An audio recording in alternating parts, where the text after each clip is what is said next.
Meow meow! Kitty McScratch here! So, I pre-ordered the Galaxy S8 Plus and I just got it in today. So I'm going to do a little bit of an unboxing for you and tell you a little bit about my first impressions of it. So I opened it up today. It's got a sleeve around it, and then once you take that out, then it opens up like this. Inside you get your quick start guide and your information booklet like you get in all of them and you never ever read. Mine also had my SIM card and all of that fun stuff. It also came with a fast charger, which is typical for the newer Galaxy S line. I really like the fast charge a lot, and I used it quite a bit on my Note 4.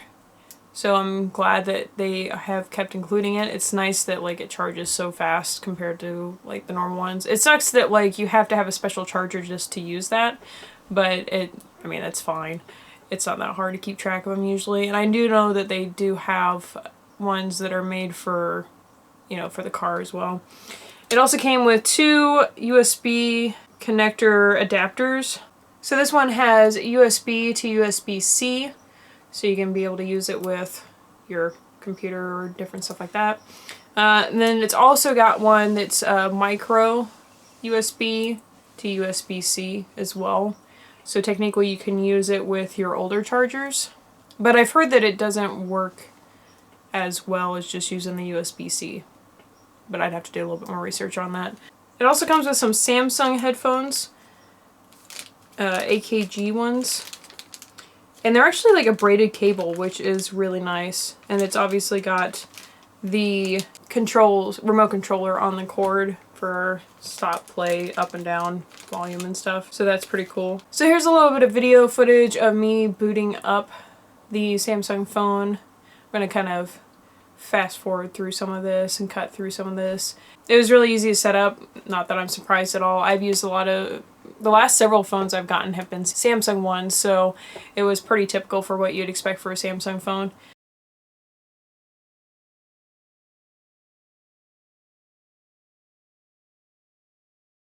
So I've used it for a couple hours now, and I still have more of my apps and stuff to set up and get running on it. But I'm actually pretty happy with it. I've got the Orchid Gray. There's also black and silver, but I liked the Orchid Gray the most out of the three options I had to choose from. This thing is really huge and long. The screen is 6.2 inches. So when you compare it to the Note 4, which is what I had previously been using, the Note 4 is pretty big, but you can tell that it's not quite as wide and it's a little bit taller. But then the fact that, you know, there you can see my screen size versus the S8 Plus. You know, there's quite a bit more screen size on this, which is pretty cool. I haven't gotten to use Bixby yet. I was waiting and messing with that. Gonna wait and mess with that later. Here you can compare it to the S7 Active. This is John's phone. So it's taller and about the same width, if not the exact same width. But obviously the screen is still quite a bit bigger. I personally really like how it's like wider and like the way the shape of the screen is. John doesn't like it so much. So I think it's one of those things that's kind of like a personal preference on whether or not you would like something like this. I chose to get the S8 Plus mostly because I did want a bigger screen. I do like having a bigger screen because I use it a lot when I'm watching YouTube and like stuff like that. So I kind of like having a little bit of extra size on the screen. And I'm used to the Note 4 and it's got a decent screen size on it. So one of the big things that some people may or may not be happy about is that it does not have a physical home button on the bottom like it has previously. But it still has the home button, and it does have a button, like a physical button underneath the screen. I personally am just fine with it. I'm just happy that it does have expandable memory. I'd rather have expandable memory and be able to put in an SD card rather than having to buy a phone with built-in memory at a certain increment and then trying to figure out exactly how much I'm going to end up using. So far with the little that I've used it, it's been running really, really fine. That's about what you'd expect when you haven't put a whole lot of stuff on it. I'll be curious to see how it ends up running after I get all of my stuff put back on it. I know that it was running Pokemon Go a lot better than my Note 4 was. So I've tried that so far. But overall, I'm really happy with it so far. It does have where you can pull in stuff from the sidebar. Obviously, it's got the curved edges. I don't mind the curved edges so much. If they had had an option to not have curved edges, there's a chance that I might have picked it instead, just because, you know, you don't have to worry about trying to protect it and trying to find a case that will protect it very well. That's one of the biggest things that John worries about with the curved edges, but now Samsung has pretty much had all their phones like that, so what can you expect? One thing I am really sad about is that they don't have the IR blaster on it. I actually use that a lot on my Note 4. And honestly, it's probably one of those things where I will keep the Note 4 by the bed just so we can use it for that, because we use it for the TVs and for Roku and all of that. Like, granted, Roku, like that, you can use without the IR, but I like being able to use my phone for all of those things. The fingerprint sensor is right next to the camera. I don't know how I feel about that, but then again, I don't really use the fingerprint scanner at all. I don't know, I've just never been big on it. I think you have to have the fingerprint scanner enabled to be able to use Samsung Pay, and that was one thing I wanted to try to utilize with this, especially because my brand new Samsung S3 Frontier watch that I just got, also you can use Samsung Pay with it as well. So I wanted to start using that and have that as an option. So if that's the case, then I guess I'm just going to have to start using it. I hate the fact that it's right next to the camera though. So if I am using it, I'm going to possibly hit the camera.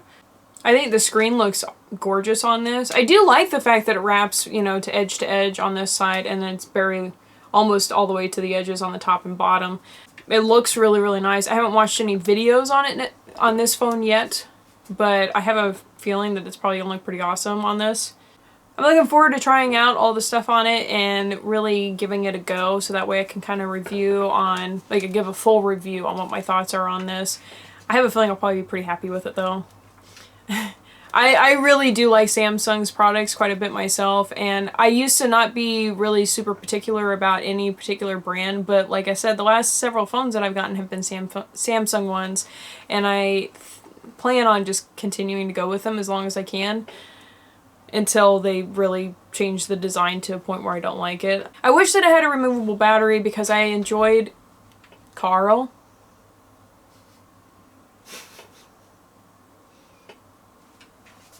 Don't even. I'm watching you, cat. No, not over there. No!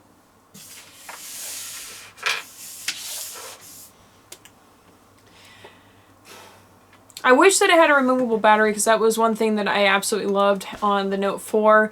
But it wasn't a deal breaker for me because of the fact that I hadn't really been using it as much as I used to. Back when I used to be on the road a lot more, it was nice having the extra batteries to be able to swap between, especially whenever we were out of town, like out in Colorado.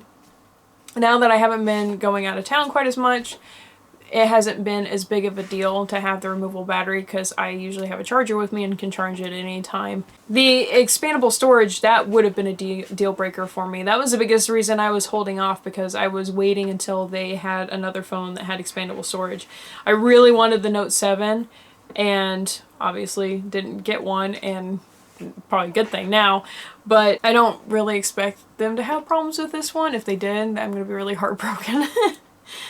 But I think they've probably figured out this situation with the batteries and everything, especially after going through the Note 7 thing, that I'm sure they went above and beyond on these ones to make sure that it didn't happen again. It also supports wireless charging, so I'm hoping to get a wireless charger for it in the future because I have yet to actually get to experience the awesomeness of being able to have a wireless charger. So overall, so far, I think it's absolutely amazing. I can't wait to give it a go over the next several days and start compiling my full thoughts on this phone. Make sure to comment down below on what your thoughts are on this phone and if you've gotten it yourself. Make sure to subscribe down below to keep up with all of my upcoming videos, and find me on all of my social media, McScratch. I tend to post quite a bit on there on everything that I'm doing, like this. So I hope you all enjoyed the video today. I can't wait to talk to you next time. Bye!